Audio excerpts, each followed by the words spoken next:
사랑하는 시흥동산교회 성도 여러분, 좋은 아침입니다. 오늘 하루가 하나님을 위한 하나님에 의한 날이 되어서 큰 칭찬과 복을 누리시기를 주님의 이름으로 축복합니다. 우리는 살아가면서 수많은 선택을 하며 살아갑니다. 마치 바둑을 두면서 한 수 한 수 신중하게 판단하여 두어야 하듯이 인생의 순간순간 우리는 정말 신중한 선택을 해야만 성공한 인생, 후회 없는 인생을 살 수가 있습니다. 바둑에서는 수와 관련된 용어들이 많이 있는데요. 착수하다, 묘수를 두다, 승부수를 띄우다, 신의 한 수, 악수를 두다 이런 표현들이 있죠. 다 바둑에서 쓰이는 용어라고 할 수가 있습니다. 우리의 인생에 어떤 선택을 내리느냐에 따라서 앞으로의 향방이 완전히 뒤바뀔 수가 있는 것이죠. 한 번뿐인 인생에 더 이상의 악수는 없이 하나님께서 내리시는 묘수, 그 신의 한 수를 구하며 살아야 하겠습니다. 자, 오늘 본문도 이스라엘 민족의 선택에 관한 말씀인데요. 자, 오늘 2022년 5월 19일 목요일 시동을 위한 메시지 지금 시작합니다. 오늘 우리에게 주시는 하나님의 말씀은 사무엘상 8장 1절에서 22절의 말씀입니다.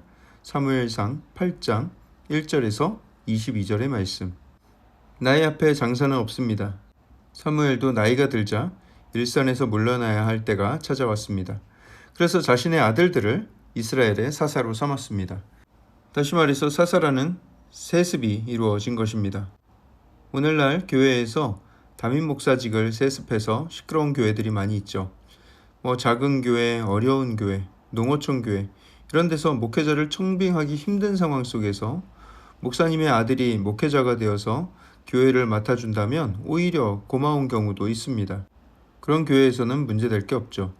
하지만 교회가 시끄러워지는 이유는 대형 교회의 엄청난 자산과 그 자리가 주는 권세를 자식에게 물려주려는 목회자 개인의 욕심이 그 세습을 추구하고 있기 때문입니다.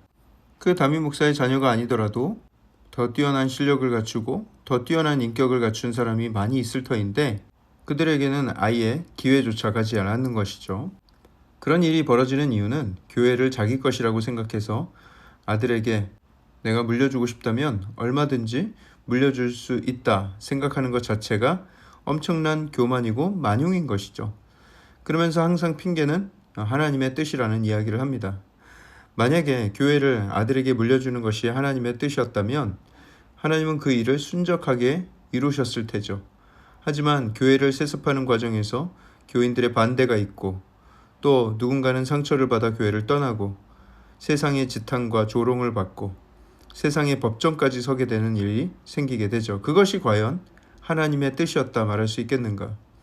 아들에게 물려주는 그 일에 동의하지 못하면 너희들이 나가라 하는 식의 그런 교만한 결정으로 수많은 성도들이 실족하고 또 세상에 조롱을 받는 것, 과연 그게 목회자가 할 수 있는 선택인가 라는 거예요.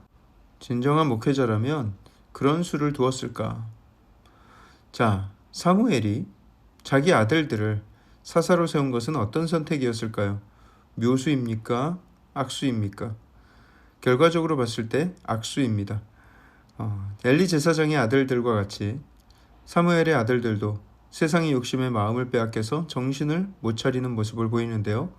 이익을 따라 뇌물을 받고 판결을 굳게 하였다. 성경은 기록하고 있습니다. 깜도 안 되는 아들들을 사사의 자리에 앉힌 것 자체가 잘못된 선택이었다는 것이죠.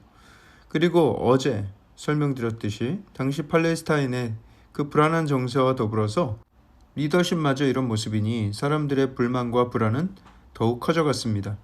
블레셋은 막강한 철기 문화를 가지고 국경을 마주하고 있는데 나라를 다스리는 지도자가 이처럼 무능력한 데다가 온통 자기 배 불리는 데만 혈안이 되어 있으니 백성들의 불만이 있는 것은 당연한 것이죠.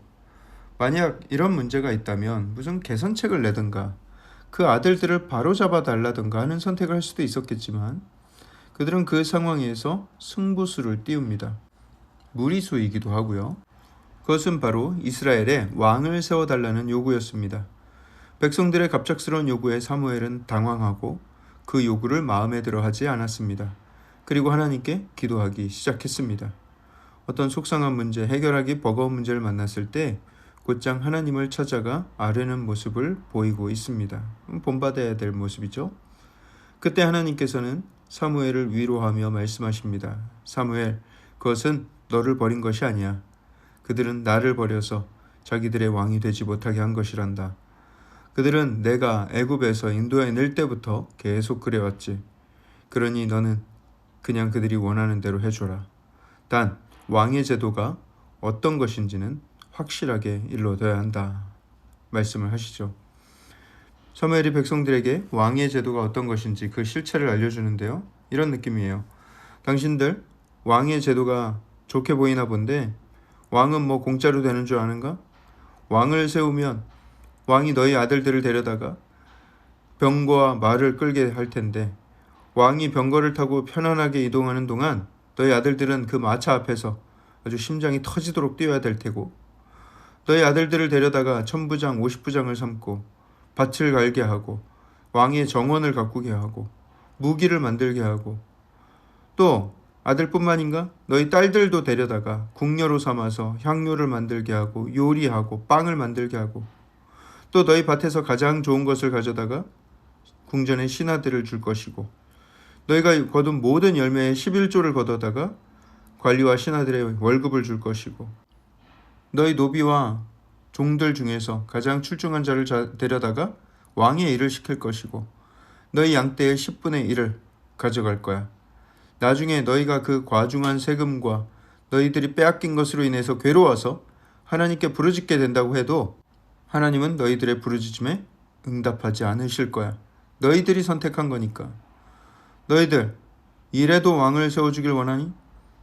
하면서 실상을 알려주면서 다시 한번 의지를 확인합니다. 그러자 그들이 뭐라고 대답해요? 아, 그런 거였어요?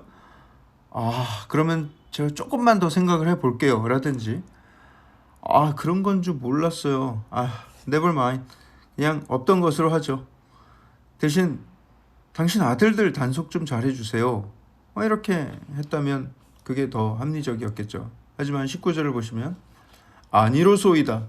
우리도 우리의 왕이 있어야 하리니 우리도 다른 나라들 같이 되어 우리의 왕이 다스리며 우리 앞에 나가서 우리의 싸움을 싸워야 할 것이니이다. 아주 단호박이죠. 그렇게 설명을 해줬는데도 이들 머릿속에 그리고 있는 왕은 왕이 슈퍼맨처럼 앞에 나가서 싸워서 다 승리하는 어떤 그런 막강한 왕을 기대하고 있는 것입니다. 이들이 말하는 내용을 좀 더 자세히 들여다보면요. 우리도 다른 나라들처럼 되고 싶다 이렇게 얘기를 하죠. 하나님께 선택을 받은 나라, 하나님께 선택을 받은 민족이 하나님을 알지 못하는 이방 나라처럼 되고 싶어 하는 거예요.